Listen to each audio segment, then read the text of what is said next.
The Taliban has formed a new government, and they have invited 6 countries to share with them the joy of making a formal announcement about the structure of the new regime. And here are the 6 countries: China, Russia, Turkey, Iran, Pakistan, and Qatar.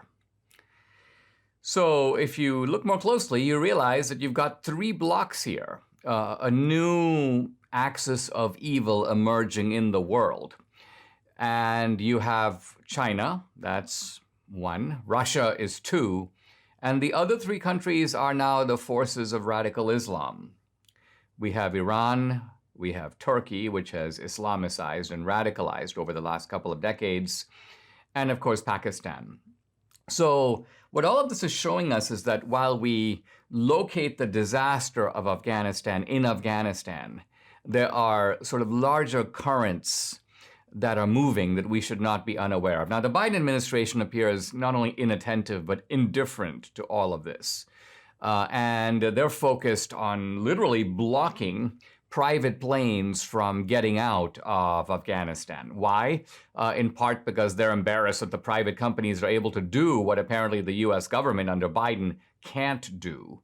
I think it's also the case that they're in some weird way fortifying the Taliban, perhaps preparing to figure out ways to give them money, give them international legitimacy, recognize the Taliban. Biden himself was a little bit non-committal when asked about this recently.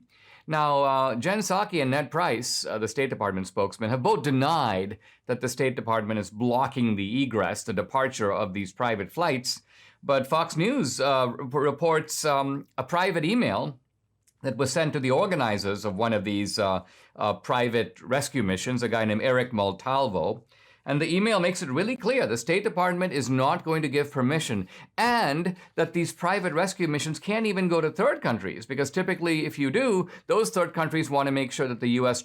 State Department has given them clearance to land in those third countries, and the State Department says really clearly that we are not going to give that clearance. So they direct these private companies to go elsewhere, and yet they say, you need to find another destination country, and it can't be the U.S. This is a direct email from the State Department. And then it says that, but even if you go to a third country, we're not going to approve you landing there either. So this is what our government is up to. I mean, just horrific.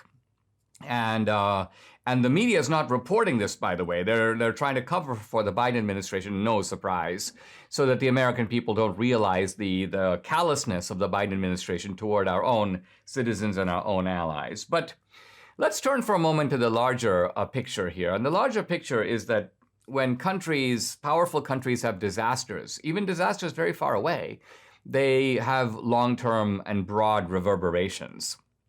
In the Peloponnesian War, the Athenians were basically winning, but they launched a kind of a reckless expedition against Sicily. Not even part of the fight. The fight was between Athens and Sparta. And this essentially turned out to be a complete disaster and was pivotal to Athens losing the war in the end. The Roman Empire, although internally rotted by this time, began to do these expeditions among the Germanic peoples of the Middle and Northern Europe. They suffered defeats that were quite remote from the empire itself, very far from Rome. And you might have thought, well, it's not going to have much effect on the Roman Empire, but it did. It really signaled an overextension on the part of the Romans, and it was the beginning of the end for Rome. As America goes down, other countries come up. It's a global seesaw. But it's not a seesaw that goes back and forth, because very often once you go down, it's really hard to come back up again. Here's Taliban spokesman Zabihullah Mujahid. China is our most important partner and represents a fundamental and extraordinary opportunity for us. It's ready to invest and rebuild our country. China is our path to markets all over the world.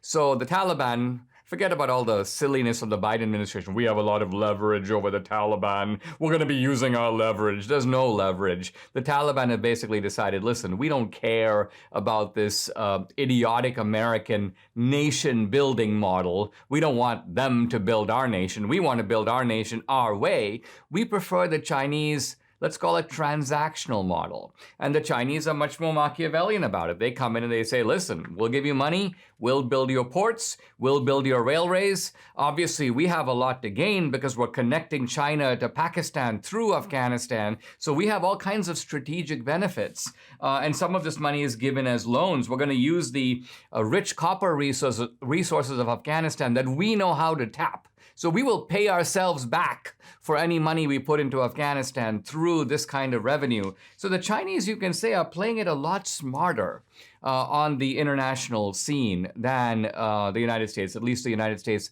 under Biden.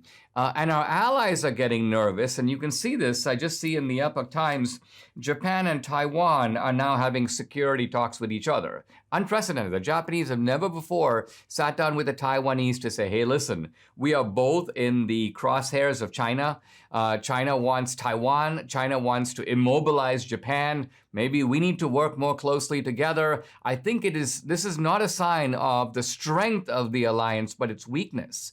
Japan is realizing they can't count very much on US support. Taiwan is realizing the same. And so the Japanese and the Taiwanese are saying, hey, listen, we need to do what we can. And India is probably going to be part of these talks pretty soon to neutralize the growing power of China, not just in the neighborhood, but more broadly in the world.